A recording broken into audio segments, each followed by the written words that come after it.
আজ হাজির হলাম দারুণ স্বাদের স্যান্ডউইচ রেসিপি নিয়ে। স্যান্ডউইচ খেতে আমরা কম বেশি সবাই পছন্দ করি, আর সেটা যদি খুব কম সময়ে বাড়িতেই বানানো যায় তাহলে তো কথাই নেই। রেসিপিটা বানানোর জন্য একটা ছোট সাইজের সিদ্ধ আলু গ্রেট করে নিচ্ছি।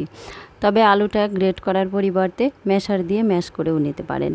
আলুটা গ্রেট করা হয়ে গেলে একটা ডিমও গ্রেট করে নিতে হবে। এখানে আপনারা ডিমের পরিমাণটা বাড়িয়েও নিতে পারেন। আর কতগুলো স্যান্ডউইচ বানাবেন সেই বুঝেই কমিয়ে বা বাড়িয়ে নিতে হবে। এখন দিয়ে দিয়েছি গ্রেট করা গাজর, শসা কুচি, হাফ চা চামচ গোলমরিচ গুঁড়ো, হাফ চা চামচ চাট মশলা আর 1 টেবিল চামচ মেয়োনিজ। এর সাথে একটু কাঁচা লঙ্কা বা চিলি ফ্লেক্সও অ্যাড করে নিতে পারেন। তবে বাচ্চারা খেলে চিলি ফ্লেক্সটা বাদ দেওয়াই ভালো। একটু মিশিয়ে নিলাম। এখন দিয়ে দেবো স্বাদ মতো লবণ। লবণটা দিয়ে সব কিছু খুব ভালো করে মিশিয়ে নিতে হবে। সব কিছু ভালো করে মিশিয়ে নেওয়া হয়ে গেলে ব্রেডের উপর মিশ্রণটা দিয়ে দিতে হবে। আমি এখানে স্লাইস ব্রেড নিয়েছি। একটা ব্রেড নিয়ে এইভাবে মিশ্রণটা খুব ভালো করে লাগিয়ে দিতে হবে। ভালো করে লাগিয়ে নেওয়া হয়ে গেছে। এখন উপর দিয়ে আরও একটা ব্রেড দিয়ে দেব, আর ব্রেডটা একটু চেপে চেপে বসিয়ে দিতে হবে। হাত দিয়ে ভালো করে চেপে লাগিয়ে নিয়েছি। এইভাবে বাকি ব্রেডগুলো রেডি করে নিতে হবে। তারপর এগুলো বাটার দিয়ে হালকা ফ্রাই করে নেব। আর ব্রেডের এই স্টাফিংটা বানানোর সময় মেয়োনিজটা অবশ্যই ব্যবহার করবেন। এতে করে স্যান্ডউইচটা খেতে খুবই ভালো লাগে, আর মেয়োনিজটা বাইন্ডিংয়েরও কাজ করে।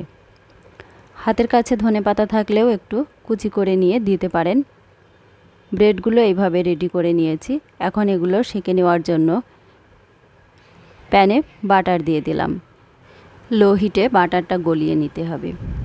বাটারটা স্মেলড হয়ে গেছে। এখন ব্রেডগুলো সাবধানে দিয়ে দিতে হবে, আর এইভাবে একটু নাড়াচাড়া করে লাগিয়ে নেব। বাটার দিয়ে ব্রেডগুলো ফ্রাই করলে খেতে খুবই ভালো লাগে। তবে হাতের কাছে বাটার না থাকলে ঘি বা সাদা তেল দিয়েও ফ্রাই করে নিতে পারেন। এক পিঠ হয়ে গেছে, এখন উল্টে দিলাম।